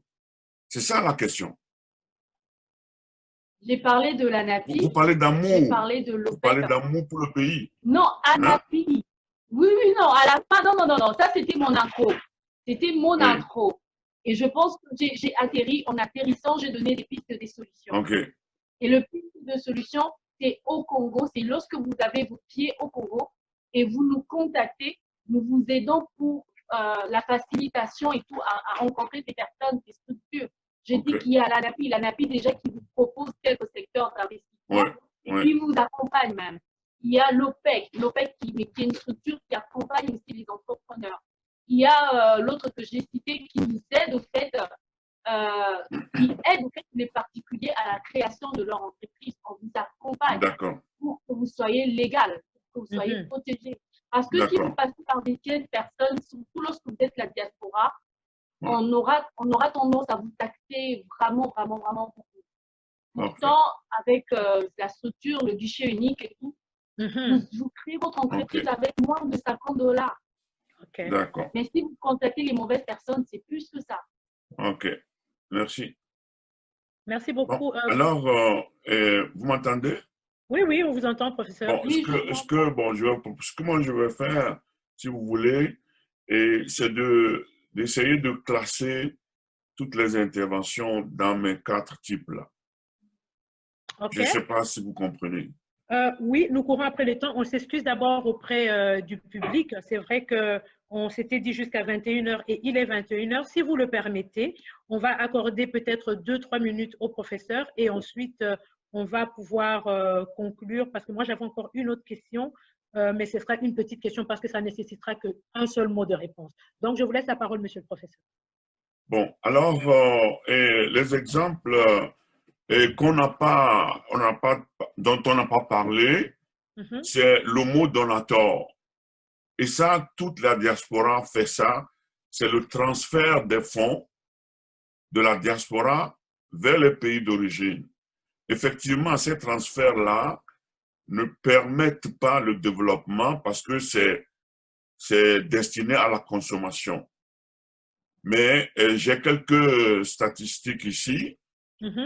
Pour le Mali, c'est 450 millions d'euros. Ça représente le 11% du PIB. Vous voyez là, c'est le Sénégal aussi. Évidemment, on n'a pas parlé de ça, mais c'est ça qui est commun à toute la diaspora. C'est destiné à l'alimentation, à l'éducation, à la maladie, etc., des parents. C'est ce que j'appelle homo donator. Même si ça n'a pas un impact important, c'est quand même quelque chose. Et le mot donateur remplace ce qu'on appelle l'état social. Assurance maladie, assurance médicaments, etc. Maintenant, en tout cas, dans l'exemple qu'on a donné, il n'y a pas le scientifique et le technologique. Moi, personnellement, j'ai beaucoup enseigné au Congo par rapport à partir des programmes de mobilité de la diaspora scientifique. Les pays qui ont des structures qui permettent à leur diaspora scientifique à rentrer, c'est l'Érythrée, la Tunisie, le Cameroun, je parle bien du côté de l'enseignement, et l'Afrique du Sud. Maintenant, le mot de développement Mancus, Martine est là, et Noémie aussi. C'est des projets qui permettent le développement des communautés locales, des coopératives, et c'est ce que Martine et Noémie, si j'ai bien compris, se situent dans ce type-là. Et généralement, ces diasporas travaillent avec ce qu'on appelle la base, qui met sur pied les mutuelles d'assurance, les médicaments. Et les pays les plus cités, ce sont les pays du Sahel. Et ils sont très, très actifs dans ce domaine-là. Et bon, voilà. Et mot économicus, il y a Cédric, et puis Cédric, et puis j'ai oublié ce que Gladys fait là, mais il y a Linda aussi qui est dans le mot économicus parce qu'il cherche des investisseurs, et des gens qui vont créer des emplois, etc. Cédric se situe directement dedans et Linda aussi, mais je n'ai pas tellement compris le champ d'intervention de Gladys. Donc, voilà le classement que je peux faire et qui correspond aux recherches qu'on a faites. Donc, il y a 2 thèmes, 2 catégories, 2 types qu'on n'a pas traités. C'est le mot donateur et le mot politicus. Et tous les autres, les 4 autres, les 3 autres, les témoignages se classent très bien dans ma typologie. En tout cas, merci beaucoup. Merci beaucoup pour ça. Je pense que nous débordons un tout petit peu. Peut-être Délie, je ne sais pas, excusez-nous, peut-être est-ce qu'on prend une ou deux questions du public ou bien on va leur répondre? Qu'est-ce que vous pensez? On va leur répondre par écrit ou bien je vois que vous répondez déjà aussi dans le chat. Est-ce que vous voulez prendre une ou deux questions? Anifa, Délie, est-ce qu'il y a des questions qu'on aimerait poser directement ou bien je peux conclure avec ma dernière question? Merci Mireille pour la parole. Nous avons largement dépassé notre temps. Et il y a eu beaucoup de questions de l'auditoire. Je pense qu'on pourrait quand même prendre 2 questions et le reste sera envoyé par courriel. Les réponses, nous les enverrons. Donc, si ta question ne prendra pas beaucoup de temps, tu peux la poser, mais sinon, j'aimerais qu'on passe aux questions de l'auditoire. D'accord. Moi, c'était juste une seule question. Au fait, question avec généralement une réponse. Alors, s'il vous plaît, vous voyez que nous débordons. Donc, ma question, c'était si vous aviez un seul conseil à donner à une femme africaine de la diaspora qui souhaiterait aller entreprendre et contribuer au développement de l'Afrique, lequel serait-il? Maximum 3 mots, un seul conseil. Alors, on va commencer par Cédric.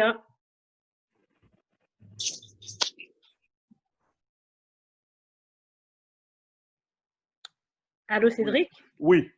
Voilà, donc c'est ça. Quel est le conseil que toi, tu donnerais à une femme qui voudrait, de la diaspora, qui voudrait aller entreprendre en Afrique? Ça serait vraiment quelque chose de vraiment très, très simple. Très simple, la vision et l'immersion. Je vais utiliser 2 mots, vision, immersion. Okay. Je m'explique vite fait. Il faut qu'elle ait une vision claire de ce qu'elle veut faire, que ce soit une ONG, que ce soit une start-up, n'importe quoi, et qu'elle s'y merge. J'ai envie de dire qu'elle y aille, je ne sais pas, 2 mois, 3 mois, qu'elle essaye de voir ce qu'il y a lieu de faire avant de rentrer définitivement, mais qu'elle aille d'abord sur place. Ne pas rester à Montréal ou à Ottawa, dire que ouais, je vais faire ci, qu'elle aille sur place, qu'elle prenne, je ne sais pas, congé sabbatique, n'importe quoi, 2, 3 mois minimum, qu'elle essaye de voir comment ça se passe. C'est tout ce que moi, je peux donner comme conseil. Merci beaucoup. Noémie, je vois que tu secoues la tête. Apparemment, tu es d'accord avec tout ça. Qu'est-ce que tu en penses? 2 mots pour dire à nos sœurs et à nos filles qui aimeraient aller entreprendre en Afrique. Quels sont les conseils que tu leur donnes? En un mot, maximum. Exactement ce que Cédric a dit et je dirais étude de marché. Étudie ton marché, c'est quelque chose qu'à mon avis, je suis désolée, un petit stéréotype de notre communauté, mais on a beaucoup d'idées, mais des fois, il n'y a juste pas d'étude de marché. Tu ne peux pas commencer un business ou un projet parce que maman et papa aiment l'idée, parce que tes amis t'ont encouragé. Tu dois valider avec les chiffres.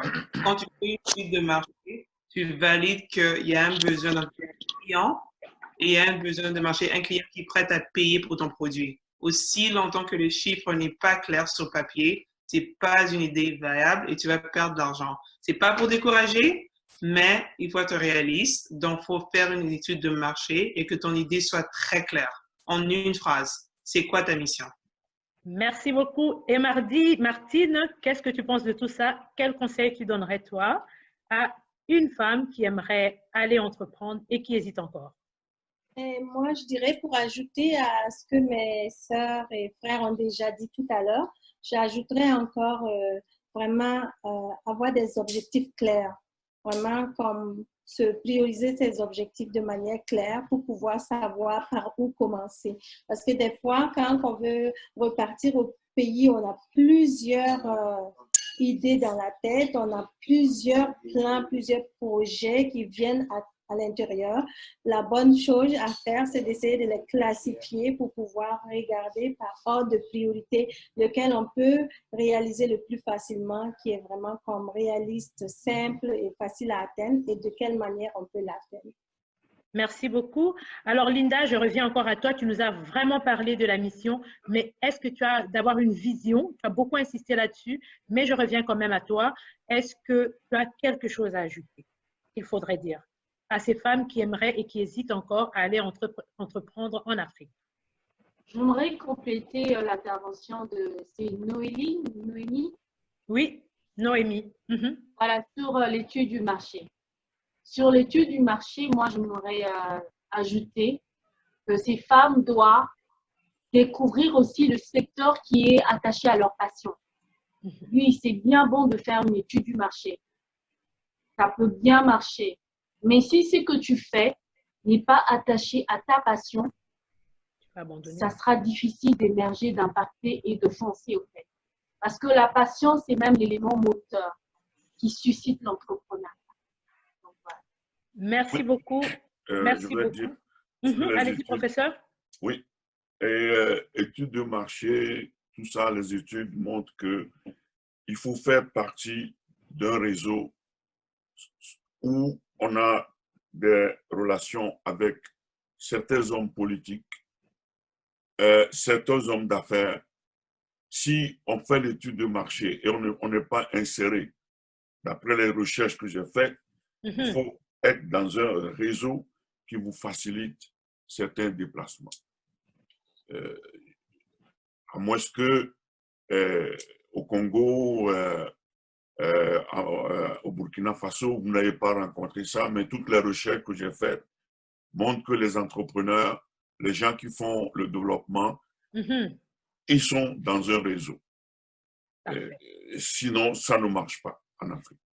Ok, c'est peut-être heureusement que vous avez pris la parole à ce moment-ci. Ça me permet d'avoir l'avis de Gladys.